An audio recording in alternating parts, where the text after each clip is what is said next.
Siempre se ha sabido que los faraones y reinas del antiguo Egipto practicaban el incesto, el adulterio y las demostraciones públicas de sexualidad. Pero se están descubriendo evidencias de que la sexualidad era indispensable para toda la sociedad egipcia. Fue una tierra mágica y sensual en la que el sexo era el origen de todo, incluso del propio universo.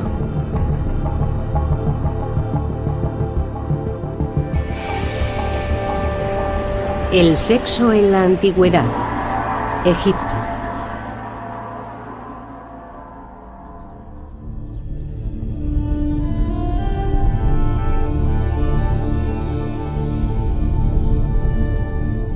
El faraón Ramsés II fue el más importante de todos los faraones, y su apetito sexual estaba a la altura de su condición.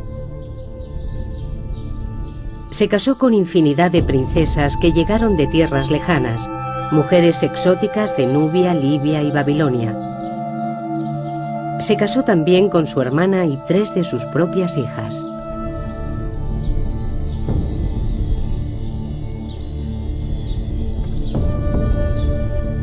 En el momento de su muerte, en 1213 a.C., a la edad de 91 años, Ramsés aseguraba haber tenido más de 20 reinas y multitud de amantes o concubinas. En los textos antiguos se recoge que fue padre de más de 100 hijos.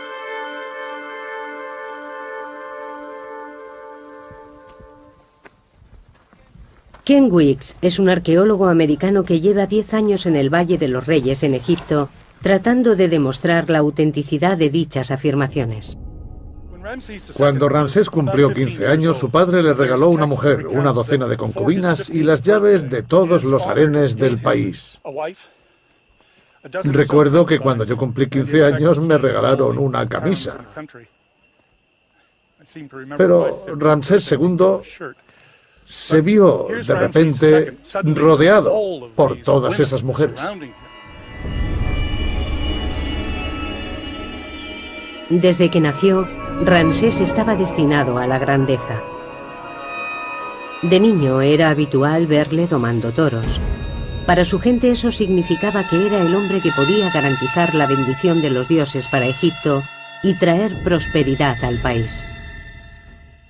Imaginen un reloj de arena. Los dioses estarían en la parte de arriba y los mortales en la parte de abajo. El faraón sería el nexo de unión entre las dos esferas y toda la comunicación que pudiera establecerse entre esta vida y el más allá debía hacerse a través del faraón. Esto le situaba en una posición extremadamente importante. Los dioses expresaban sus deseos a través de la figura del faraón. Era el gran comunicador, el que permitía el alba y el crepúsculo, la salida de la luna, el éxito en la crecida anual del Nilo. Todos estos mensajes de los dioses dependían del faraón y de su capacidad de transmisión entre los dos niveles. Una de las tareas fundamentales del faraón era garantizar que los dioses trajeran fertilidad a la tierra y al Nilo. Durante una ceremonia anual se masturbaba en el agua. La fertilidad del faraón estaba estrechamente ligada con el éxito de la cosecha. Para el pueblo, la potencia sexual del faraón, su dios en la tierra, era igualmente importante porque creían que era el sexo lo que había dado lugar al mundo.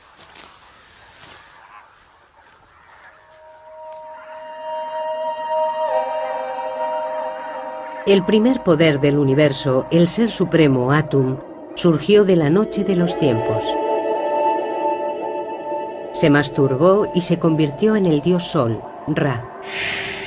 Su semen dio nacimiento a los primeros seres divinos, Su, el dios de la luz y el aire, y su hermana Tefnut, la diosa de la humedad. Su vagina creó el rocío de la mañana. Su amor incestuoso creó a Nut, el cielo, y Geb, la tierra.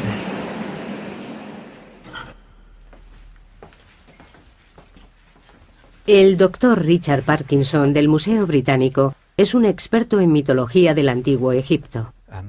La actividad sexual era muy importante en los mitos egipcios. En muchos se puede ver una imagen del cosmos en la que la diosa del cielo, Net, está sobre su marido Geb, dios de la tierra. Normalmente él está acostado en el suelo, pero aquí se puede ver cómo se aproxima a ella. Su unión da luz a la siguiente generación de dioses y es el inicio de toda la historia de Egipto tras el nacimiento del cosmos.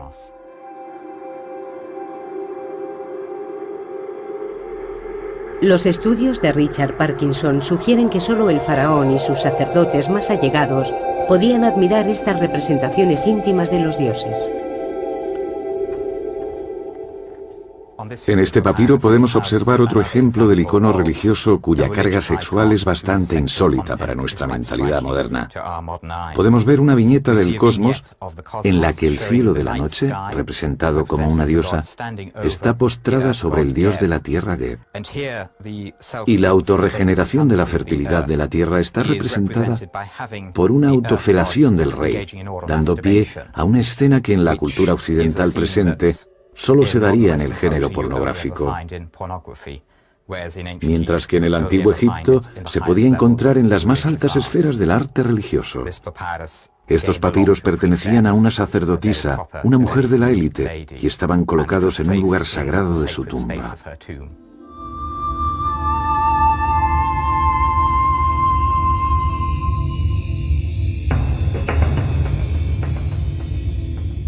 La mujer de más alta categoría en Egipto fue el primer amor de Ramsés, la gran reina Nefertari.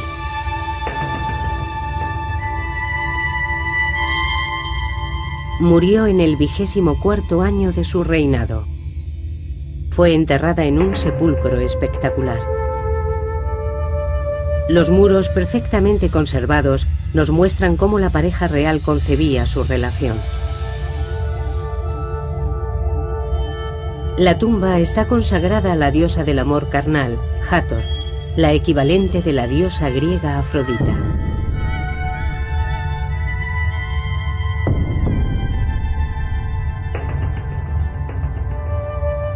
La reina Nefertari y la diosa Hathor están representadas con el mismo tamaño. En el arte religioso egipcio, el tamaño era muy importante.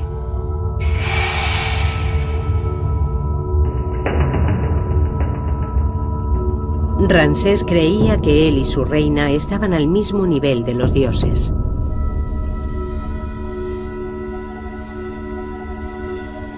Ramsés solo tenía 48 años cuando la reina Nefertari murió.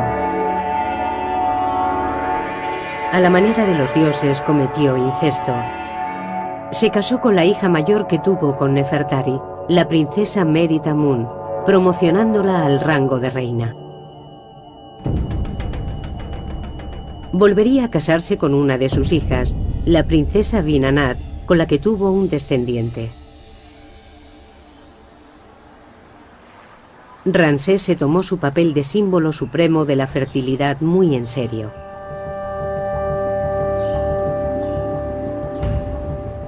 Ken Weeks ha recorrido Egipto para probar las hazañas de Ramsés. En al menos 10 templos a lo largo de Egipto grabó las paredes con escenas de procesiones formadas por sus hijos. En una están representados nada menos que 29 junto con procesiones de sus hijas en orden de nacimiento. Y en cada caso, una leyenda que detallaba su nombre y sus títulos. Ningún faraón dio tanta importancia a sus hijos como lo hizo Ramsés. Son objeto de frecuentes referencias en textos históricos que redactó acerca de las actividades de su reinado. Comprobarlo ha sido una tarea complicada.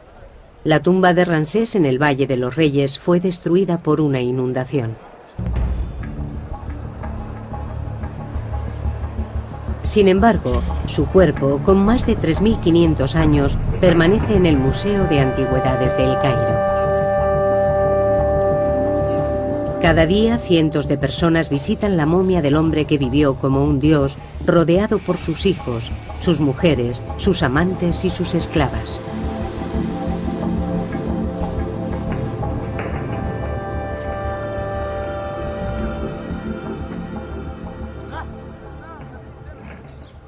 Pero la vida de la gente corriente era mucho más sencilla.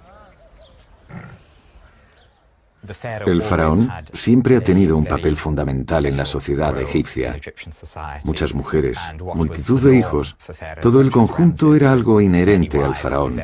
Pero, desde luego, los cortesanos y la gente humilde se comportaban y vivían de manera mucho más sencilla. Para la mayoría, el día a día era una lucha por la supervivencia. Cómo veían el sexo y el matrimonio siempre ha sido un misterio, pero ahora podemos estudiar pruebas que habían estado ocultas. Datos que cuentan cómo la gente corriente llevaba una vida tan sensual y erótica como el faraón.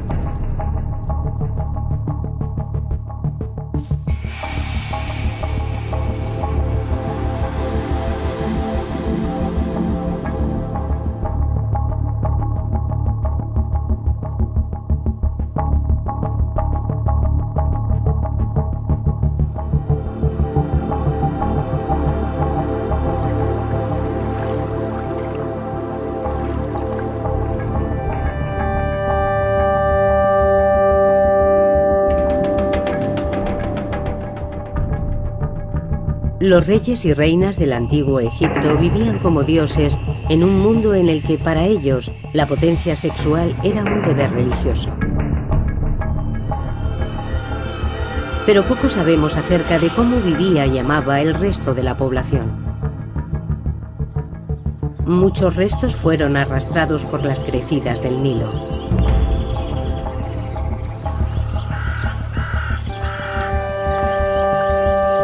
Durante 7000 años, toda la vida en Egipto se limitó a las orillas del río Nilo, en esta franja de frondosa vegetación.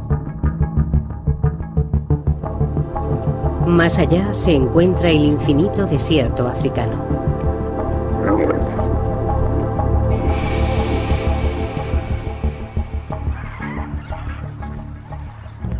Excepto algunos templos reales y tumbas, las construcciones del antiguo Egipto son de ladrillo de barro. A lo largo de los últimos 200 años, las crecidas anuales del Nilo han destruido casi todo rastro de la historia antigua.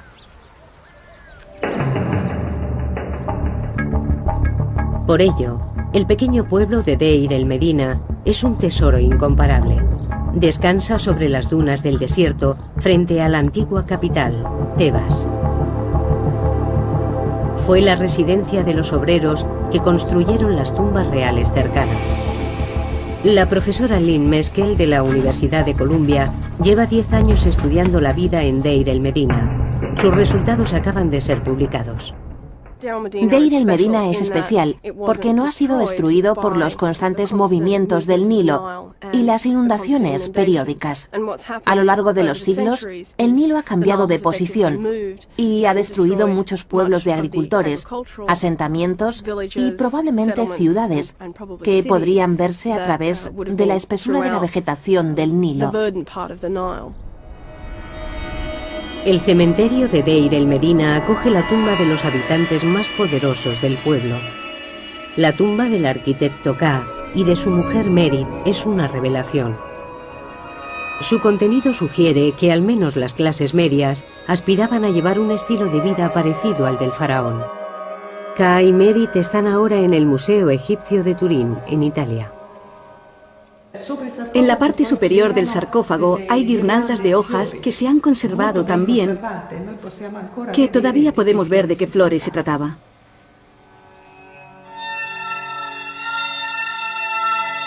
El aire seco del desierto ha conservado cada detalle de la tumba de 3500 años de antigüedad de Ka y Merit. Es evidente que la clase media de Deir el Medina dedicaba gran parte de sus ingresos a su aspecto. Las camisas de lino finamente tejidas de Ka con su nombre, las 50 prendas de ropa interior o su caja de maquillaje son prueba de ello, así como la peluca de Merit y su colección de máscara de pestañas y pintalabios. Los rayos X nos permiten observar sus posesiones más íntimas. Este cinturón probablemente esté hecho de tiras de oro con incrustaciones, que lo más seguro es que sean de oro también. Este tipo de ornamento era típico de las mujeres, ya que representa el sexo femenino. También encontramos pendientes, anillos y otros objetos menores. Y en el pecho de K vemos este escarabajo. Es el famoso escarabajo corazón que probablemente lleve una inscripción. Asimismo hemos hallado pendientes, anillos y todo tipo de ornamento.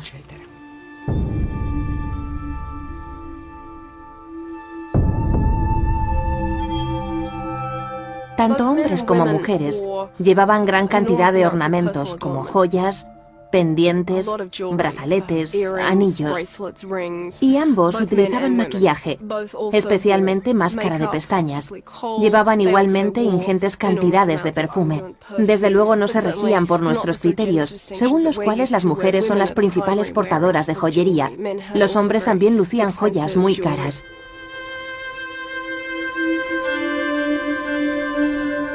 Este deseo de llevar una vida sensual se hace patente en la tumba de un capataz llamado Ipei.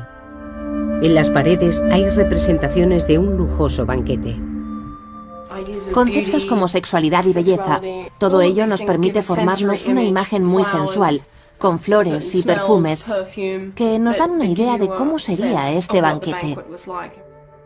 Habría música, vino, probablemente infusiones de vino y flores de loto, todo tipo de sustancias estupefacientes, y con todo resultaría una experiencia muy sensitiva.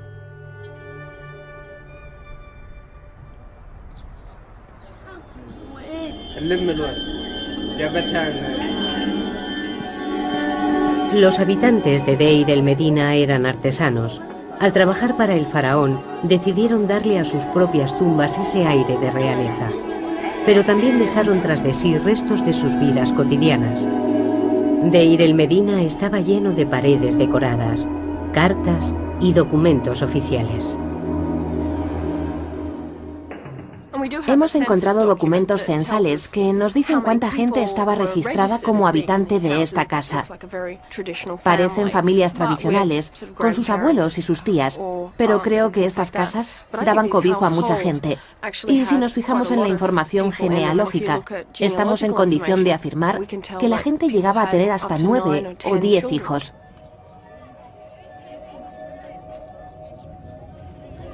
Se parece mucho a la vida de los actuales habitantes de Egipto. Los animales y los seres humanos comparten espacios comunes. El tejado es el centro vital. La gente pasaba mucho tiempo en el tejado. Dormían allí, ya que es un lugar muy fresco, sobre todo durante el verano, y se desarrollaban otras actividades, como la cría de animales. Eso es algo que se da todavía en nuestros días. También tendían la ropa. Utilizaban cualquier espacio libre disponible.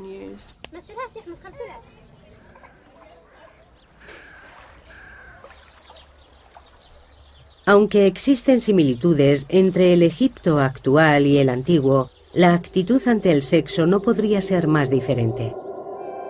Cuando el francés Bernard Bruyère realizó las primeras excavaciones en Deir el Medina en 1900, encontró en todas las casas demostraciones públicas de imaginería erótica.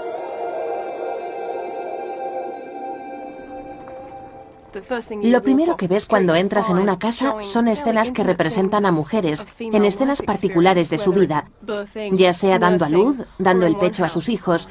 Y en una casa en particular, en la casa Sureste 8, podemos observar un gran fresco de una mujer desnuda, tocando una flauta doble. Este tipo de imágenes, con tanta carga erótica y ritual, no es algo que en la actualidad asociemos a la decoración inherente de una casa, y mucho menos de las primeras estancias. Además de las pinturas eróticas, Deir el Medina estaba lleno de objetos sagrados, utilizados probablemente en rituales de fertilidad. Estos objetos fueron tomados por muñecas durante muchos años, ya que son pequeñas representaciones de mujeres y en muchos casos con peinados muy elaborados. Pero al final quedó claro que se trataba de objetos con gran carga sexual, ya que los genitales femeninos están claramente representados.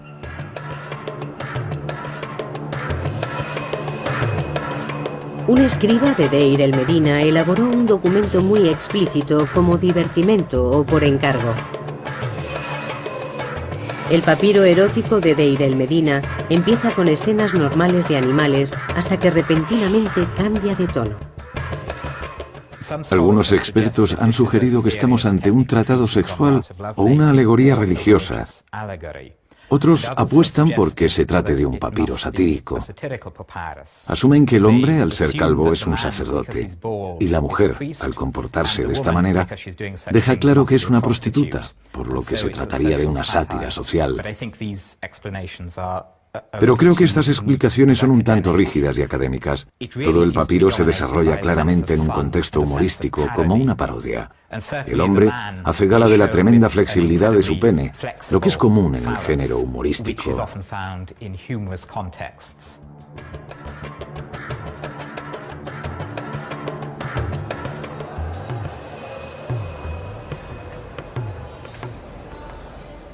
Estos hallazgos, con 1000 años de antigüedad, han sido muy estudiados. Cuando se descubrieron, nadie pensó en exponer tal imaginería sexual públicamente. Hubiera sido ofensivo y simplemente escondieron estos objetos. La época victoriana, a finales del siglo XIX, vio nacer la egiptología. Los expertos de aquel entonces tendían a centrarse en las vidas de los faraones y no prestaban atención a las clases bajas de la sociedad del antiguo Egipto.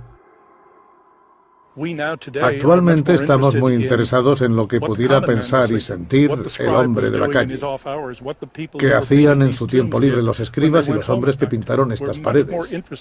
Estamos mucho más centrados en conseguir una visión de conjunto de la cultura egipcia, mucho más que en la encorsetada definición victoriana de la historia, según la cual esta no sería más que un recuento de batallas y una sucesión de reyes.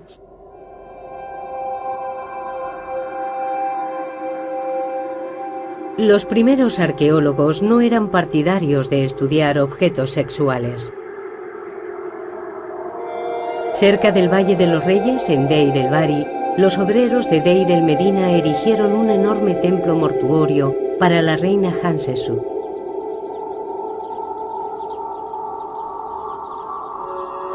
En un santuario dedicado a la diosa Hathor, los excavadores encontraron una amplia colección de penes de madera que podrían haber sido utilizados en ritos de fertilidad. Desde su descubrimiento han permanecido almacenados en el Museo Británico. Estos son algunos de los penes de madera encontrados en las excavaciones del templo de Hathor de Rabawi a principios del siglo XX. Fueron encontrados en cestas colocadas alrededor del santuario y, por supuesto, no fueron referenciados con los informes originales de las excavaciones. Todavía no está claro en qué contexto se utilizaban o cuál era su función.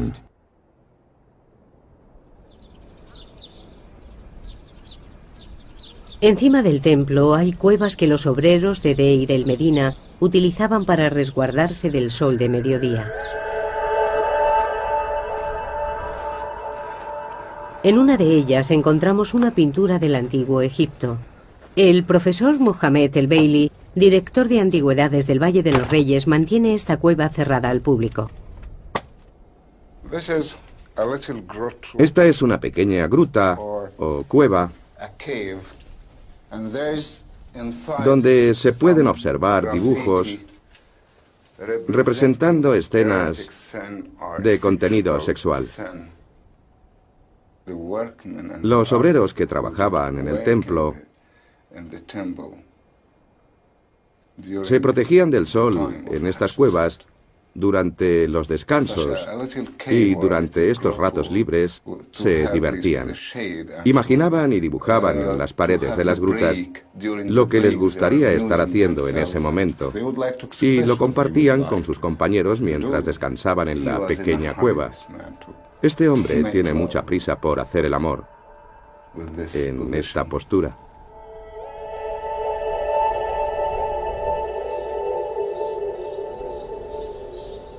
La imaginería explícita estaba presente en la vida egipcia desde los templos reales hasta las cuevas de los obreros. Pero hasta ahora nadie ha averiguado el motivo.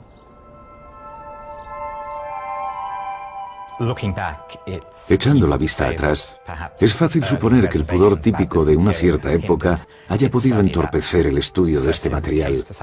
Pero no hay que olvidar que cada época tiene sus tabús y temas de los que la sociedad prefiere no hablar. Los documentos encontrados en Deir el-Medina están empezando a dar una idea más clara de por qué los antiguos egipcios estaban tan obsesionados con el sexo. Te dejaré admirar mi belleza, cubierta por una túnica del mejor lino, empapada de aceite de canela.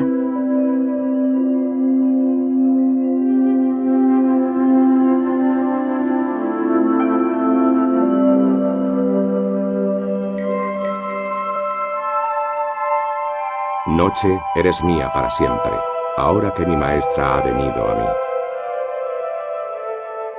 mí. La beso y sus labios me responden. Estoy muy excitado incluso sin haber bebido cerveza. Los fragmentos de poesía amorosa y la imaginería encontrada en Deir el-Medina sugieren que este era un pueblo en el que el sexo no era un tema tabú.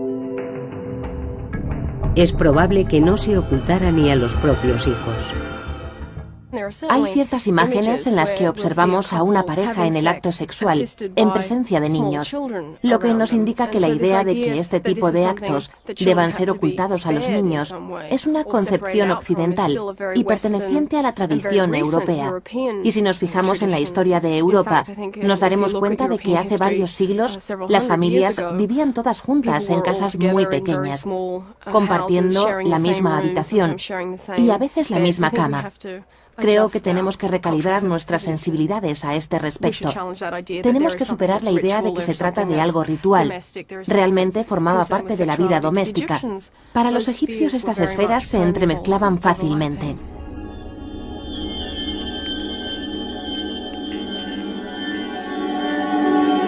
Cuanto más se examinan los hallazgos de Deir el-Medina, más evidente se hace que Egipto era un lugar en el que la depravación sexual no estaba criminalizada.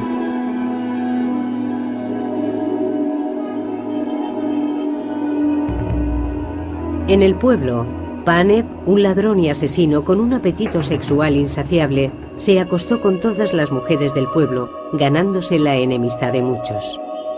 Su comportamiento fue denunciado y está recogido en el registro del tribunal de Deir el-Medina. El escriba recoge testimonios que aseguran que Paneb se acostó con varias mujeres casadas, incluidas una mujer llamada Hel y su hija Wegbet, que luego le entregó a su hijo, Arpekti, que se acostó a su vez con ella. Creo que el escriba se lo pasa muy bien y disfruta mucho recogiendo estos testimonios en contra de Paneb. Cuando escribe las palabras realizar el acto sexual con Neg, al principio del documento, está escrito con muchas florituras que dan la sensación de que realmente disfrutaba difamando el nombre de Paneb.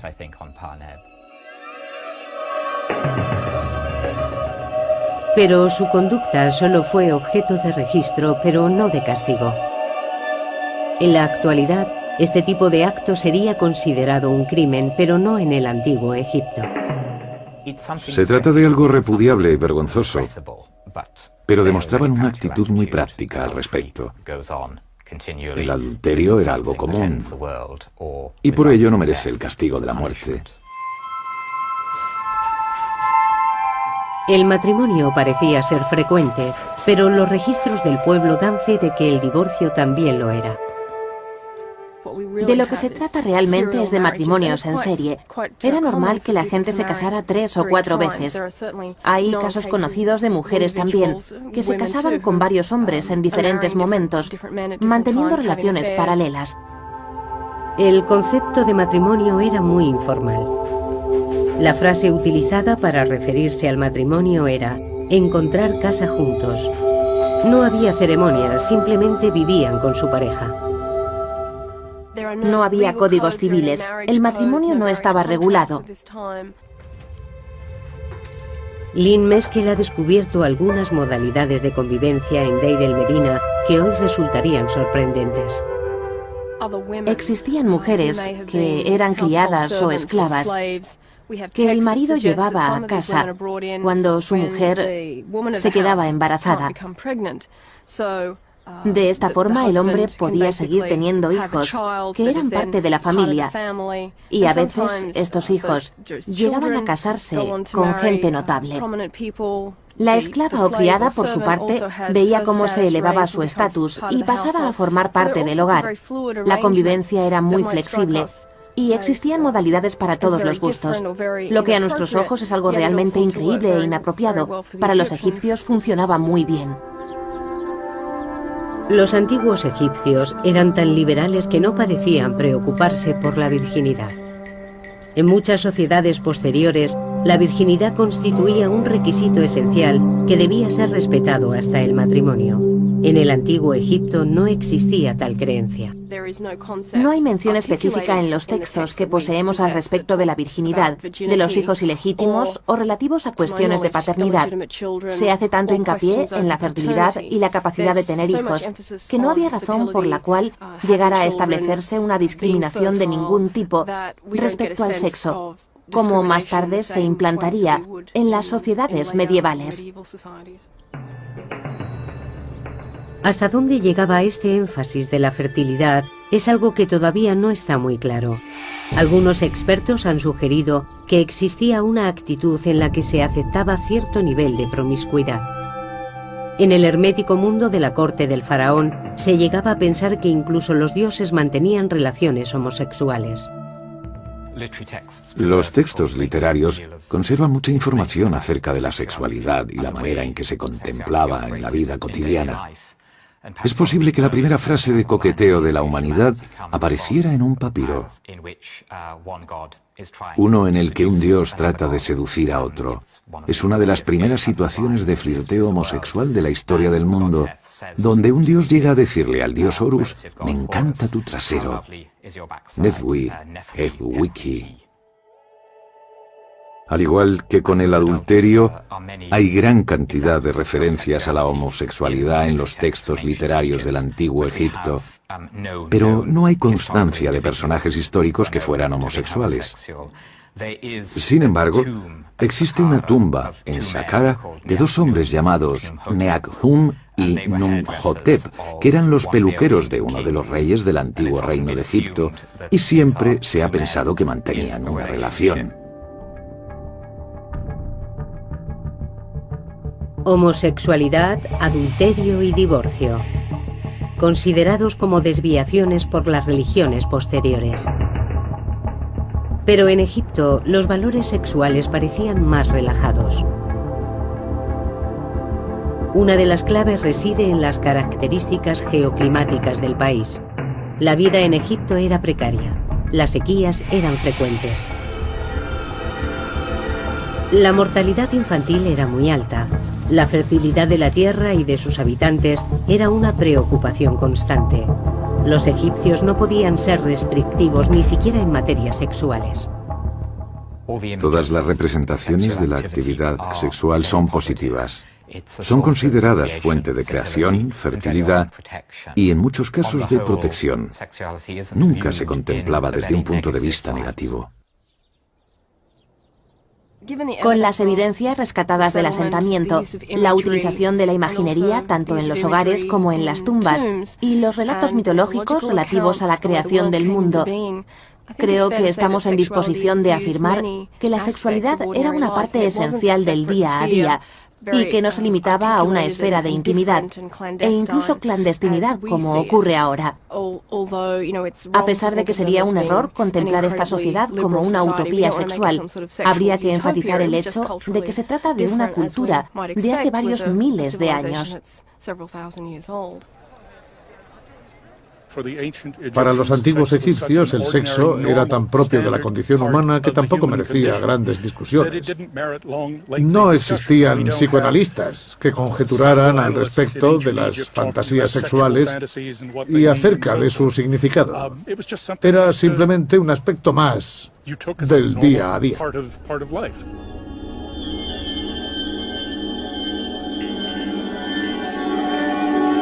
Los antiguos egipcios estaban lejos de sentirse acomplejados o culpables respecto al sexo. Por el contrario, el temor que existía era el de la infertilidad. El faraón podía contar con el apoyo de los dioses, pero la gente corriente no tenía acceso a los templos reales. Tenían que conformarse con recurrir a dioses menores y a la magia.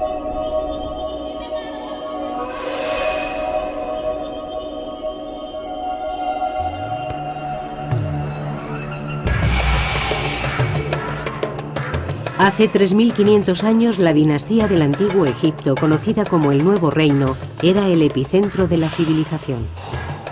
A pesar de que ciudadanos corrientes como el arquitecto Ka y su mujer Merit mantuvieran una actitud relajada respecto a las relaciones sexuales, existían ciertos temores como ser estéril o que hubiera complicaciones durante el parto.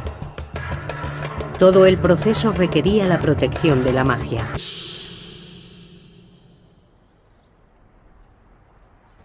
En el centro de cada casa de Deir el-Medina hay una plataforma elevada. Durante mucho tiempo se consideró que dichas estructuras fueran camas. Lo característico y distintivo de muchas de las casas del pueblo son estas enigmáticas estructuras que Bruyère llamó lit clos. Son camas cerradas y durante mucho tiempo se pensó que eran el equivalente de la cama francesa. Pero si nos fijamos en su tamaño, nos damos cuenta de que sería un poco angustioso dormir en ellas.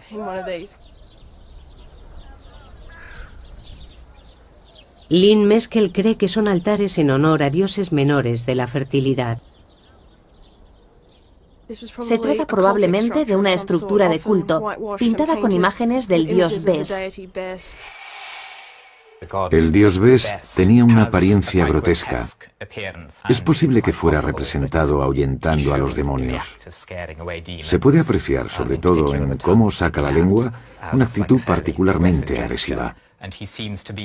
Esto es lo más cercano al folclore que hemos descubierto en el Antiguo Egipto. Bes se usaba para espantar a los demonios que se escondían tras el manto visible del mundo. Cada enfermedad, muerte, sequía, hambruna o revés del destino se achacaba a la obra de un demonio, espíritu malvado o incluso al fantasma de algún pariente desdichado. Una mujer como Merit podría contratar los servicios del chamán para que efectuara un ritual en honor de Bes. Es probable que recurrieran a dioses locales, a peregrinaciones y a cierto tipo de libaciones domésticas, como la ofrenda de comida, abluciones y ese tipo de cosas.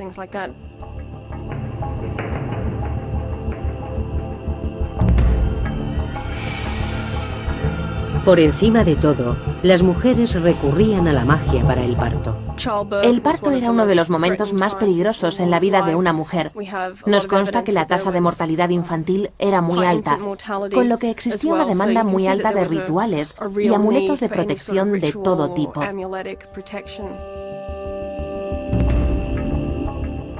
El periodo inmediatamente posterior al parto también se contemplaba como potencialmente peligroso para la salud de la madre y del hijo, pero también por la presencia que pudiera haber de demonios, espíritus, entidades o cualquier cosa que pudiera afectar al niño.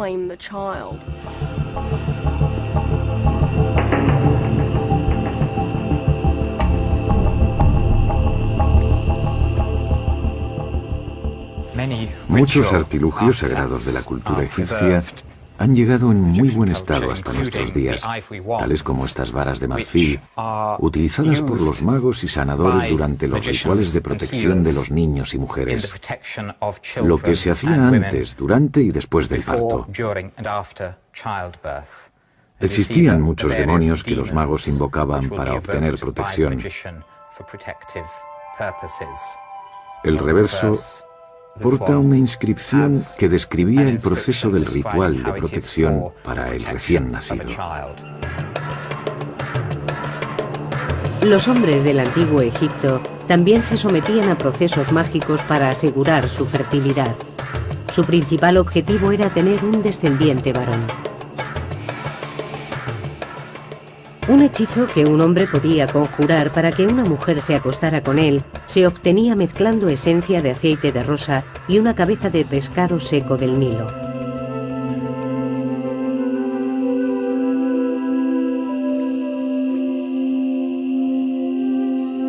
Escritos encontrados en Deir el-Medina también proporcionan instrucciones de cómo llevar a cabo el acto sexual para potenciar su efectividad.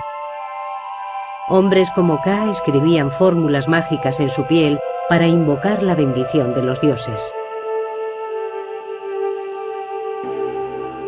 Lamer las fórmulas las hacía más poderosas.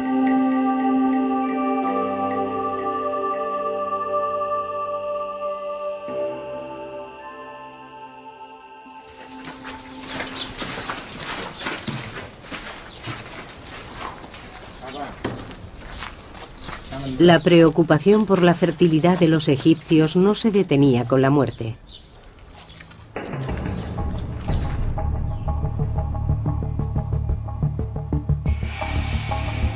Algunos rituales mortuorios eran idénticos a los practicados durante las ceremonias del parto y la celebración anual donde se renovaba la vitalidad del emperador.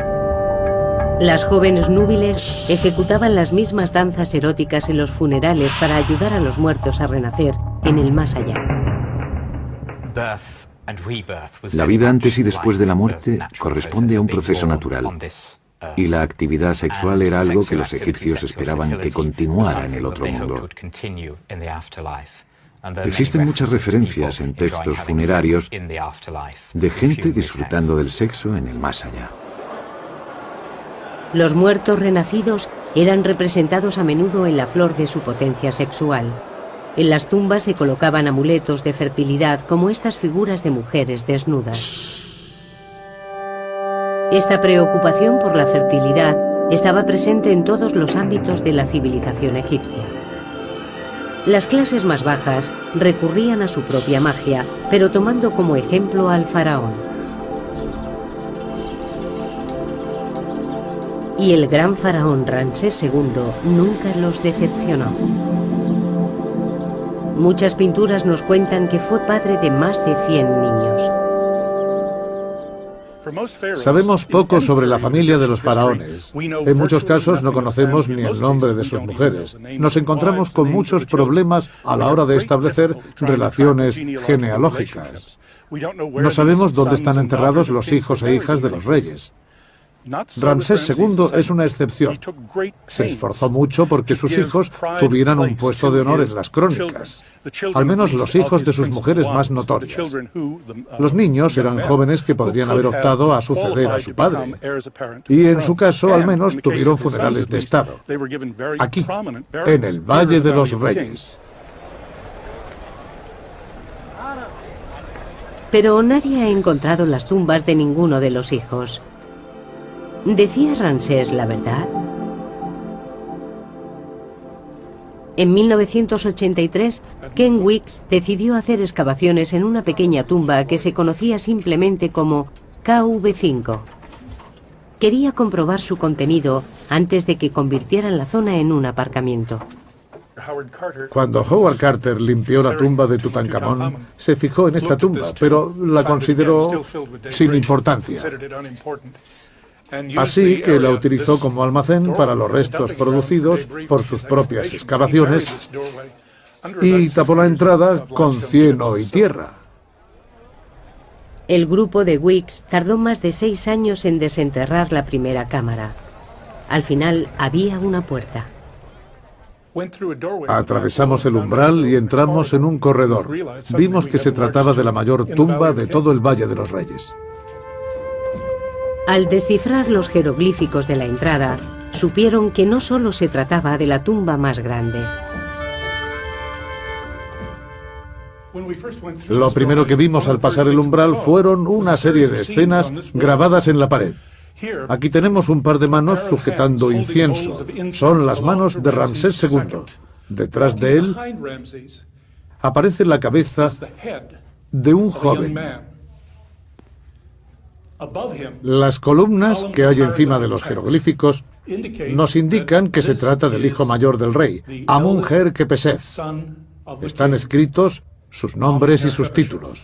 De repente nos dimos cuenta de que habíamos descubierto la tumba de un hijo de Ramsés, uno de los faraones más importantes del reino de Egipto.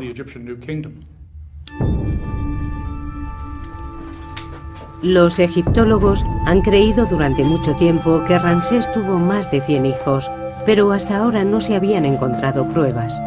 Ken Weeks acaba de publicar sus informes preliminares sobre KV5. Cree que puede haber encontrado un complejo de tumbas único, encargado por Ramsés para dar sepultura a sus hijos, a muchos de los cuales sobrevivió. Se trataba probablemente del único mausoleo familiar de todo el antiguo Egipto. Fijaos, por ejemplo, en esta maravillosa figura de Hathor. Precioso rostro. Desgraciadamente, ha sufrido muchos daños causados por las crecidas del Nilo.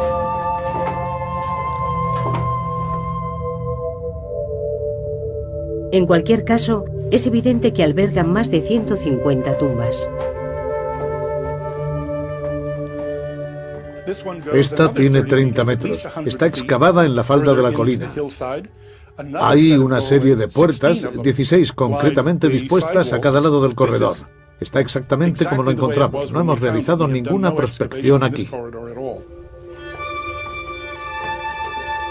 El equipo solo ha excavado una parte, pero ya han encontrado las tumbas de 6 de los hijos de Ramsés II y los restos de 4 más. Hemos encontrado restos momificados de 4 hijos de Ramsés. Este es un cráneo. Está en malas condiciones y todavía no lo hemos limpiado. Me da miedo tocarlo. Aquí tenemos otro cráneo con mandíbula inferior. Estoy prácticamente seguro de que se trata de un hijo de Ramsés II. También tenemos un esqueleto completo en la segunda cámara de la tumba. Lo hemos cubierto otra vez para evitar cualquier tipo de contaminación. Esperamos ser capaces de practicarle algunos análisis. Si no pueden ser pruebas de ADN, al menos rayos X y análisis estadísticos de materiales. Los compararemos con los restos momificados de Seti I, Ramsés II y Nerneptah, con los que es posible que haya tenido alguna relación.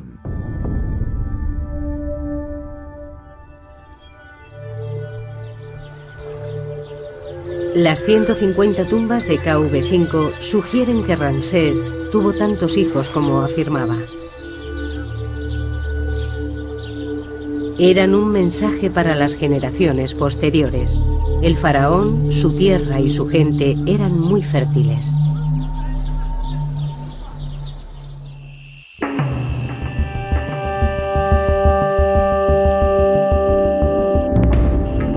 En el antiguo Egipto, el acto sexual formaba parte del día a día, de la religión, de las supersticiones, la vida doméstica e incluso los espacios públicos. Pero pronto llegarían tiempos en los que el acto sexual pasaría a ser considerado oculto, privado, cargado de culpa y vergonzoso.